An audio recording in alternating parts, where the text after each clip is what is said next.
Good afternoon, guys. Good evening. So this is a video to explain the study guide, right? Question one is asked to graph. You're asked to graph the following equations. Just make it smaller. So trying to graph these equations for each of these exponential equations, you're looking for 2 points. 2 points to graph the equation. 1 point is the y-intercept, and the other point is the value of y when x is 1, right? That's for exponential functions. You're looking for the y-intercept, which is for all of these exponential functions going to be x is 0, y is 1. Or since we don't know what the y-intercept is, y value. And then the other point you're looking for is when x is 1, what's that y value? So for this first one, 3 to the power x, the y-intercept is the y value when x is 0. So if you plug in 3 to the power 0, that gives you 1, and that's the same intercept for all of these functions. So that point is not there. Here. Yeah, there. And then the next point you need to look for is the value of y when x is 1. So when x is 1, the value of y, 3 to the power 1, is going to be equal to 3. So then that point is up here. And then you just draw your graph going through those points. Yeah. The horizontal asymptote for each of these exponential functions is the x-axis. That's before the function is translated or transformed or moved up and down. All right, next one.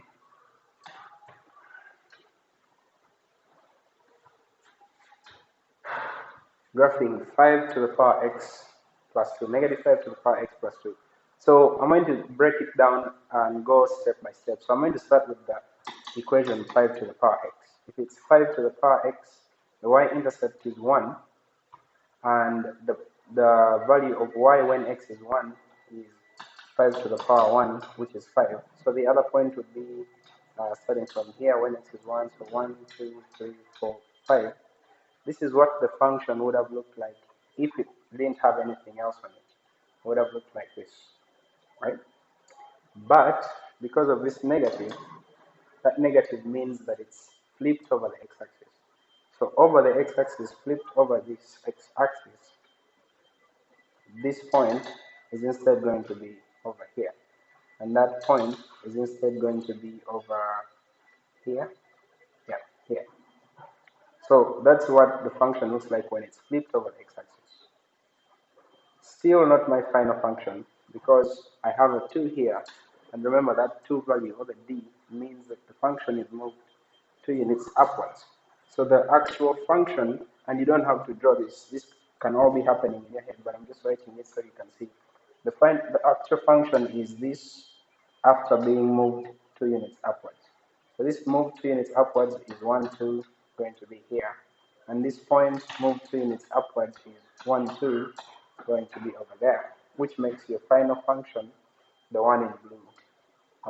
And the way you can see it already. Yeah, hope that is helpful.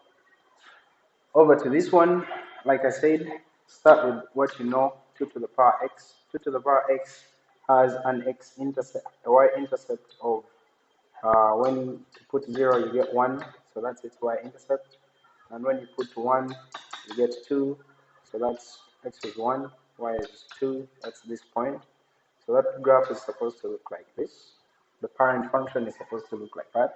But because of this negative here, remember that negative flips it over the x-axis. So flipped over the x-axis is just what you see here. Because flipped over the x-axis, this point remains the same. But this point is flipped over the x-axis.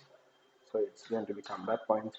And then you just draw your curve the way you see it on your key.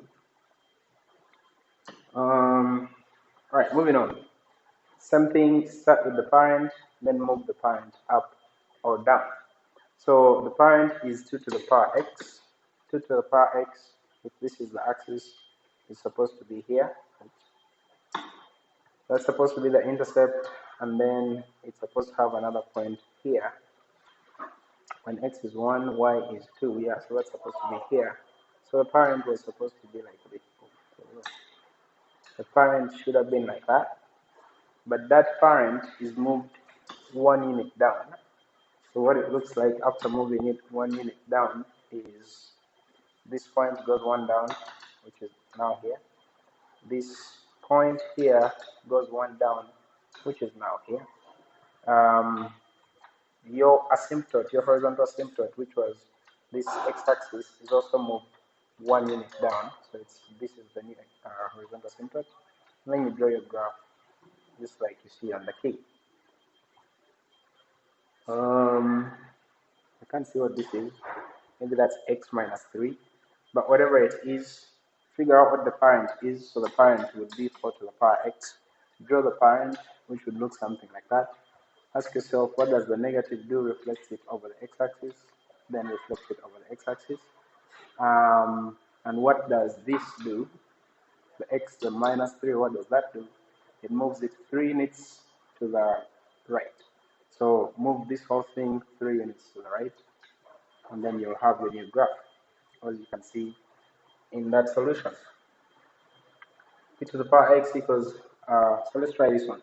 The parent, or I can simplify this to be negative 5 to the power negative x plus 2. So I'm going to start with the parent. The parent for this is negative 5 to the power x. Negative 5 to the power x looks like this. That's 0, and it's 1, 2, 3, 4, 5. So the parent looks like this, right? The negative means, this negative here, means it's flipped over the y-axis. So this point will be this point, and this point will be this point. So then it would look like that. Right, now that graph, there's another negative here. That means it's flipped over the y-axis, right? Over the x-axis, but now over the y-axis. So that means that that graph looks like this point remains the same, but this point is now here. So it's flipped over the y-axis. So it's going to come like this, right? And finally, the plus 2 means it's moved 2 units to the left. And like I said, all of this can be happening in your mind. 2 units to the left, if I move this point 2 units to the left, I have 1, 2, which goes there, and 1, 2, which goes there. You don't have to be writing all of this out, or if you want, you can write it and erase it at the end. And then you will finally have your curve looking like what you already see in the key. Moving on, write each equation in logarithmic form. Remember the cycle. The r goes to t, the t goes to s, so then you end up with r power t is equal to s, or s is equal to r power t. Same thing here, since it's a common logarithm, that means the base is 10. So the 10 goes to w, the w goes to p, the 10 power w equals p, or p is equal to 10 to the power w. Number 9, we write in logarithmic form. Now remember, this was r going to t, so r power t is equal to s. So if that's the case and you want to write it in exponential form, then that means that this power here of the base is going to be what the logarithm is, right? The 4 is still going to be the base of the logarithm of y is equal to x, because the reverse cycle works. Right? So after writing it, check if the reverse cycle works. Does the reverse cycle work? Yes. 4 to the power x would equal y. So then your answer is logarithm of 4 of y base 4 is equal to x. This one will be logarithm of n base m is equal to negative 7. Logarithm of n base m equals negative 7. So that means the cycle would work if you do it in reverse. 11.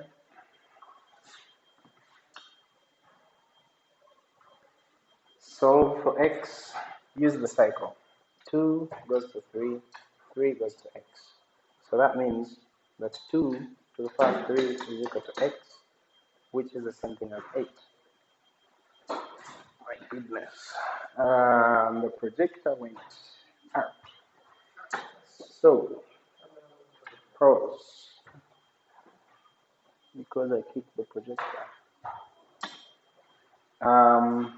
12, log 4, so you do the cycle. 4 goes to a half, half goes to x. 4 goes to half, then goes to x. So that means 4 to the power half is equal to x. 4 to the half is equal to x. Power a half is the same as square root, right? So x is just equal to the square root of 4, which is 2, plus minus 2.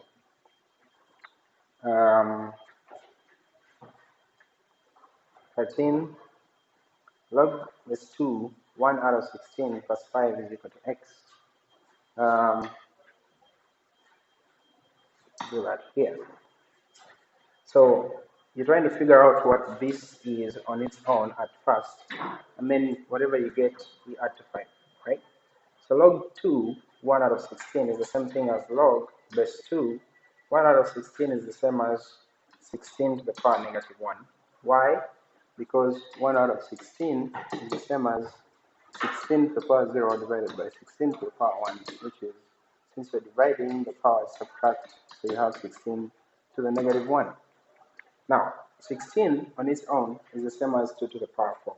So this whole thing is log base 2, 2 to the power 4 to the power negative 1, which just multiplies to give you 2 to the power negative 4. So you have log 2, 2 to the power negative 4 plus 5 is equal to x. We know that every time you have logarithm of 2 and the power is 2 with a power of negative 4, then logarithm of 2 base 2 cancels out, and you just end up with negative 4 plus 5 is equal to x.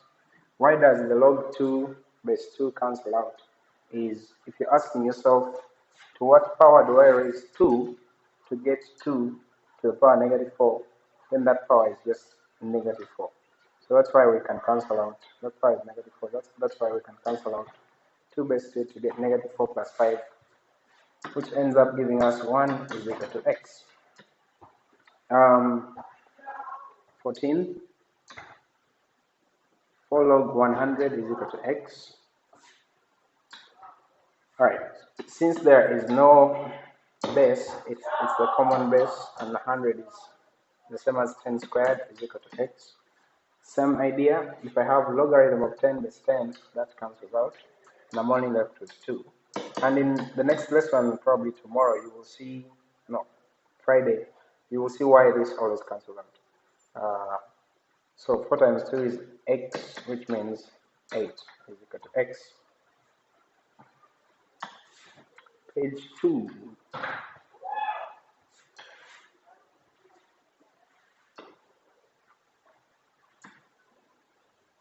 Evaluate these logarithmic expressions. Every time you see natural log and e in the same sentence next to each other, natural log and e will cancel out.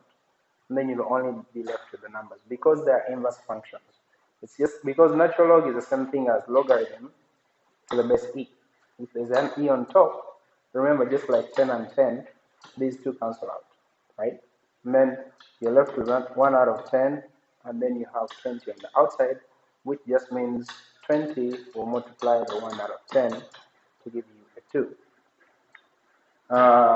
Same thing here, I have logarithm of 0.01.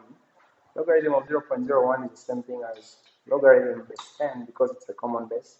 0.01 is the same as 1 out of 100, which is the same as 100 negative 1, which is the same as 100 is the same as 10 to the power 2, so that's just 10 to the negative 2. The log 10 cancels out, and then I'm left with negative 2, which is my answer. 17. Again, if you see natural log and e in the same sentence, or e and natural log, cancel them because they are inverses of each other. And then you just be left with 6.47 plus 3, which is 9.47. 18. Use this space here. Logarithm base 4, 1 out of 16. Same thing that I've been explaining. 1 out of 16 is same as 16 to the power negative 1, right? Then I'm subtracting 7. 16 is the same as 4 squared. So 4 squared to the power negative 1 is just 4 to the power negative 2 minus 7. This cancels out. Then I have negative 2 minus 7, which is negative 9, right? 19.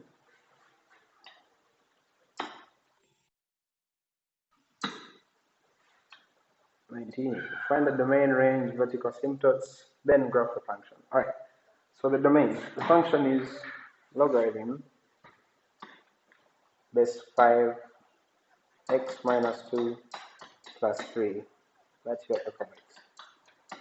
The domain, to find the domain, everything inside the logarithm must be greater than 0, because you can't have a logarithm of 0. So that means x minus 2 must be greater than 0, x must be greater than 2. That's your domain. So your domain will be 2 to infinity. The range for logarithmic functions is always negative infinity to infinity, unless the function has unless it's a combination of a logarithmic function and something else, it's always going to be negative infinity to infinity. The vertical asymptote, that's the value of x that makes this part equal to 0, and that value of x is 2. So that's your vertical asymptote. So I have everything they asked for, and now I need to graph it. When you need to graph logarithmic functions, you're looking for 2 points. You're looking for 2 points. One point is the x-intercept, and the other point is what we call the key point, or the point,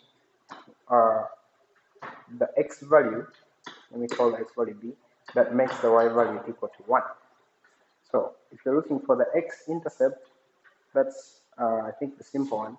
The x-intercept is the value that makes the function equal to 0. Now, to find that value simply on logarithmic functions, you're going to first ignore that part. You're going to first ignore the 3, because you know that simply shifts your graph 3 units up or down, or whatever that value is. It's simply shifting your graph up and down. So first ignore that, and then focus on the logarithm part of the function. Make some more space. So the logarithm part of the function is just logarithm of, what was the best? Logarithm of base 5x minus 2. So let me focus on this part and ask myself what makes that part equal to 0. So the function is equal to 0, logarithm 5 base 5 x minus 2. So if you do a cycle, 5 to the power 0 should equal x minus 2. So that means 1 is equal to x minus 2, which means x is equal to 3. So your x-intercept is going to be 3, 0, right? That's your x-intercept. Next, I look for the key point. The key point is the value of x that makes the y value equal to 1. And I'm still going to test the logarithmic function to look for that key point, the value of x that makes it equal to 1. So since this function is equal to 1, I'll have logarithm 5 x minus 2. So do the cycle, 5 to the power 1 equals x minus 2. So x minus 2 equals 5 to the power 1, x minus 2 equals 5.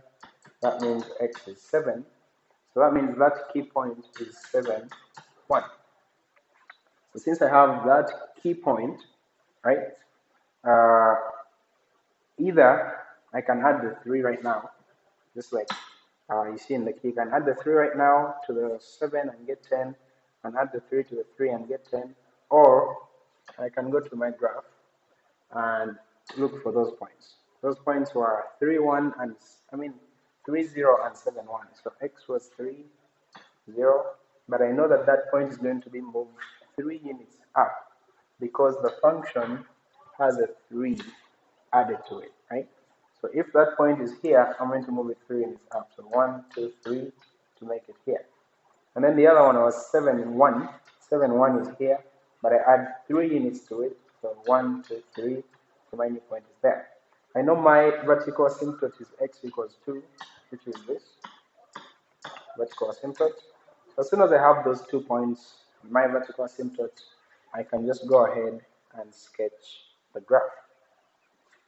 Pretty easy, I think, but it takes practice. So do as much practice as you need until you are comfortable.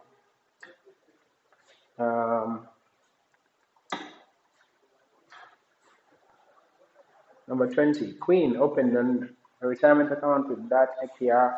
Her initial deposit was that. How much will the account be worth in 2025 if interest compounds monthly? Now, the only thing that's going to confuse you about these questions is which formula to use. If you see compounding, if you see the word compounding, right?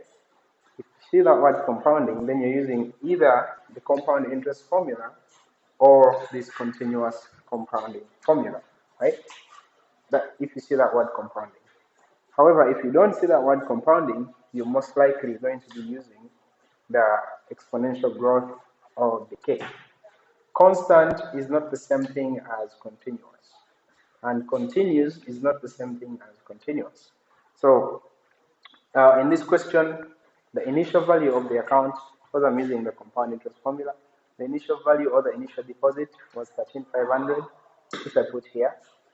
Plug it into the formula. 1 plus the rate is 8.75, change that to decimal is 0.0875. The compounding periods, because it's monthly, there are 12 months in a year. So that's why I have 12 over there to the power of t, which is the time, times n, which is the number of compounding periods. So the time is 25 years between 2020 and 2025, and also the compounding periods are 12. So that's what I have. If I plug that into the formula, I should straight away get that answer. I'm sure most of you got it. 19,372 point. Yeah, that. How much would the account be worth in 2025 if interest is compounded continuously? Now, if you see continuously, then we're going to use that other formula, AE to the RT. This is the formula we're using, AE to the RT. This A is still the initial deposit. The E is the natural number E, which is 2.7 something something something. R is your rate, and T is the time, 25 years. So if you look at it, it's 120,000, and quite visibly you can see that that amount of money is more if they're compounding continuously. That's why banks don't want to do that. You get a lot more money if they're compounding continuously. So the more compounding periods you have, obviously the more money you're going to have. If your money is compounded 4 times a year versus someone else whose money is compounded 12 times a year, they are getting more money because they have more compounding periods. So that's why if you're compounding continuously, there's more money to get. A car was valued at 50K in the year 2010. By the year 2015, the value had depreciated to 36,500. If the car's value continues to drop, now most of you are getting confused by this word continues. It does not mean continuous, right? It does not mean that there is compounding. No, the value just continues to drop because that's something natural. And the other key here, the hint here is that it's continuing to drop by the same percentage every year. So it's dropping by a percentage off of the initial. And that's just an exponential decay situation. So the equation we'll use is A times B to the power X.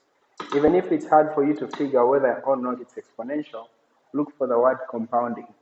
Do you see the word compounding? No. So then that means it's just an exponential growth or decay situation.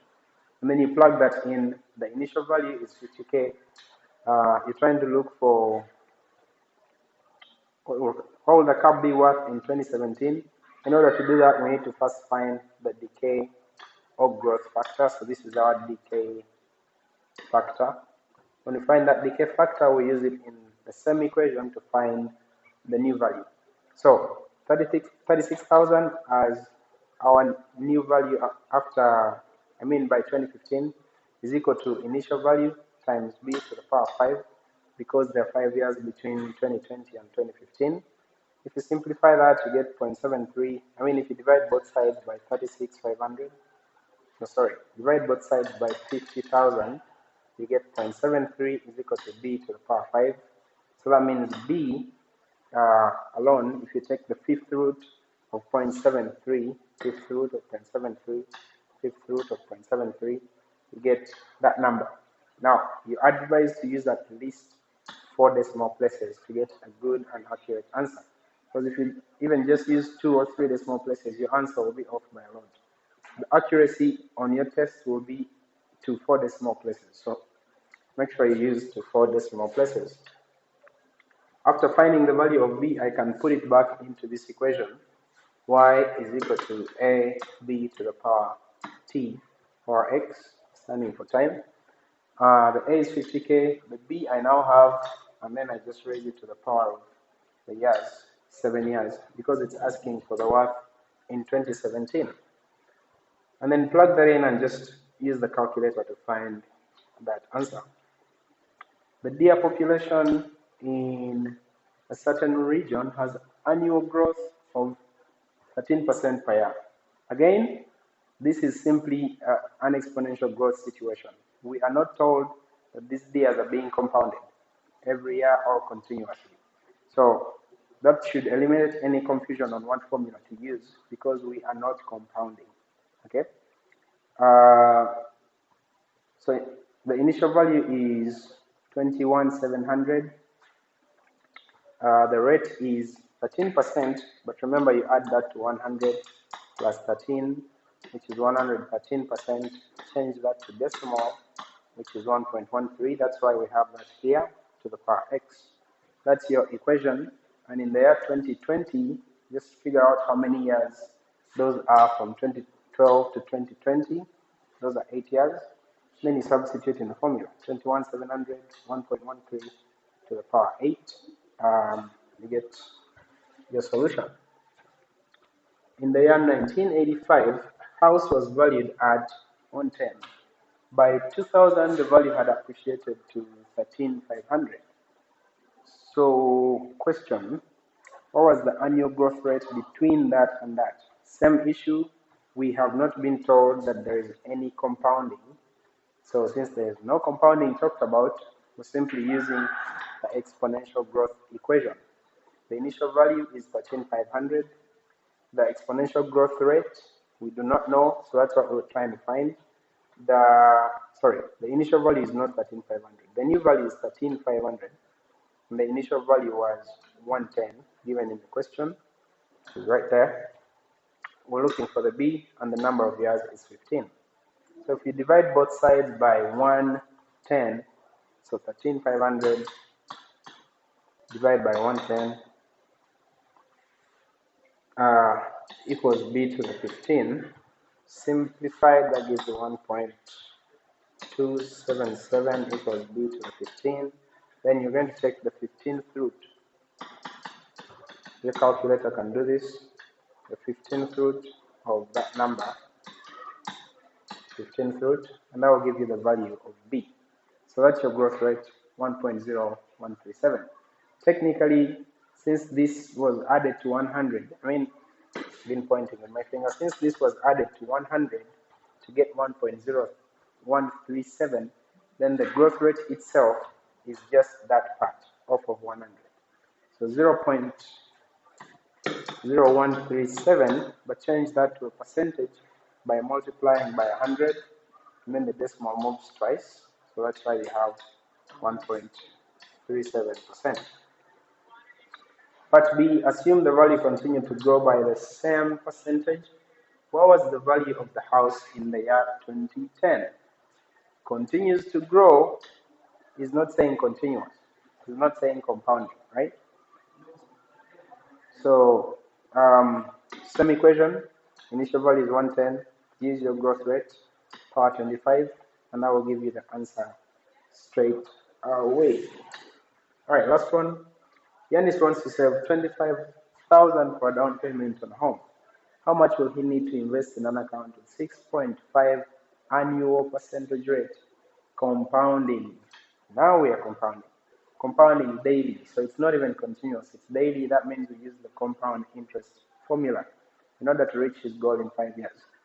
So he wants to get 25, that's why the 25K is over there, right? The principle is what we're trying to figure out. We're trying to figure out how much should he invest. So then 1 plus the rate is 0.065 because it's 6.5%. Divide that by 100 to get this. Divided by the number of compounding periods, since it's daily, there's 365 days in a year, to the power of 365 times the time. That's 5 years. So all of this here is calculator, and that gives you 1.389903. Remember, 06. Remember, use at least 4 decimal places in your calculation. To be very accurate, you can write the whole thing, but at least 4 decimal places. Then if you simplify that, divide both sides by 1.38, blah, blah, blah, divide by that, then you end up getting $180,064. So he needs to invest that many dollars right now in order to have 25,000 in 5 years. I hope that was helpful. Good luck on your quiz tomorrow.